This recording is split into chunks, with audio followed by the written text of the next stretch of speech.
Hello friends, I'm convinced that Lovćen is one of the most interesting places in Montenegro, and maybe even the most interesting one. So now we're going to go and show you what Lovćen looks like and what you can actually do here. Lovćen is a high mountain, and on one of its peaks, the famous King Njegoš is buried. Petar Petrović Njegoš ruled Montenegro from 1830 to 1851. He was also the metropolitan of the Montenegrin Church, which made him an educated man. By the way, Njegoš received his education in Russia. Largely thanks to this statesman, strong friendly ties were established between Montenegro and Russia. All in all, he was a very strong leader who did no less for Montenegro than Peter the Great did for Russia, and Montenegrins remember and honor his deeds. Njegoš was buried on one of the peaks of Lovćen, at a place where there once stood a small chapel, but later it was repeatedly attacked and destroyed by invading Turks and Italians. To be honest, I don't know what exactly about Njegoš's tomb bothered them so much. Maybe it was simply that during his lifetime he fought for his people's independence from the Turks. But the Montenegrins managed to save Njegoš's remains, and already in the Yugoslav era in the 20th century, they built a mausoleum for his burial.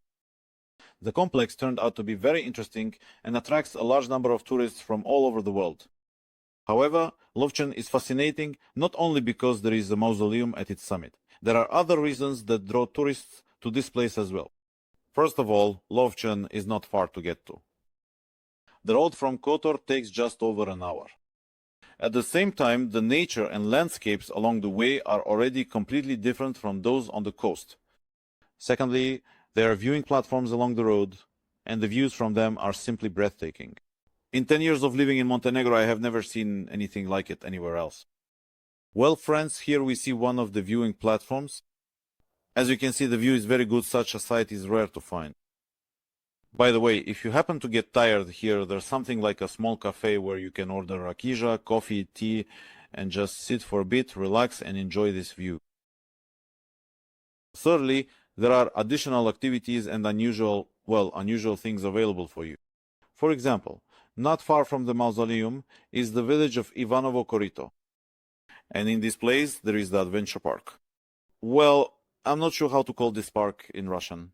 Basically, it's something like an extreme amusement park. There are many courses of different heights and difficulty levels. There is no need to worry, all movements are done with insurance. It's safe. And you should definitely visit the village of Neguši as well. This is the village where Njegoš was born. In this village, you can visit the house where he was born. There is a museum operating there. You know, for many years I refused to go into this house. I thought it seemed to me that it would be just as boring as visiting the house in Krasnodar Krai where Lenin lived. It turned out to be quite interesting, so I recommend everyone to visit it. Finding the museum is very easy. It is located along the main road. Look for the sign that says Njegoševa Rodna Kuća, which means the house where he was born. Next to this house, there is a very interesting restaurant designed in the national style. I recommend having lunch either there or at the restaurant located right next to the mausoleum. Also, it's customary to do some shopping in the village of Njeguši. Perhaps you've heard of the famous Njeguši prosciutto. It's one of the best prosciuttos in Europe. It is produced right here in this village.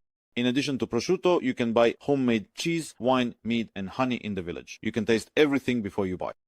Souvenirs are also sold here. But let's get back to Lovćen itself. I think it goes without saying that if you come to Lovćen, you absolutely must visit the Njegoš Mausoleum. The structure is very interesting. Tourists flock here in crowds. Perhaps the mausoleum isn't as impressive as the pyramids in Cairo. After all, it's on a somewhat smaller scale. Nevertheless, the building turned out to be extremely fascinating.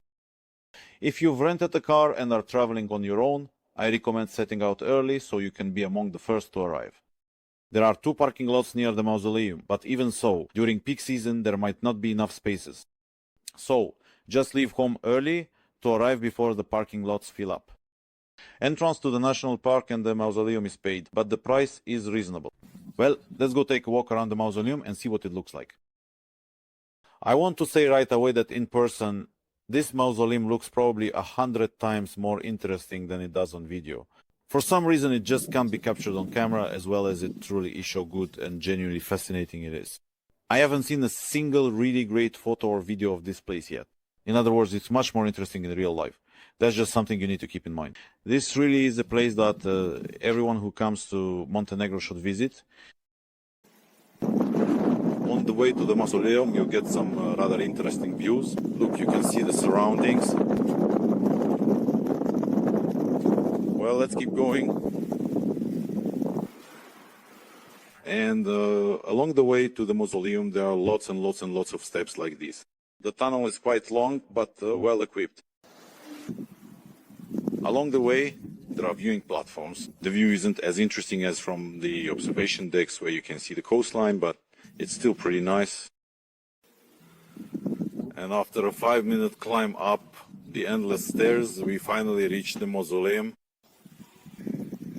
One more look at the surroundings before we enter the mausoleum. All right, we're getting closer, getting closer. This is a good shot. I like it. I think I'll take a photo as well. All right, one more close up and that's it. Let's go in. Okay, and now we're already inside. The entrance costs €5 per adult and €2.5 per child. So we're entering the hall. I guess you could call this the main hall. Here, as far as I understand, this is a monument to the great Njegoš himself.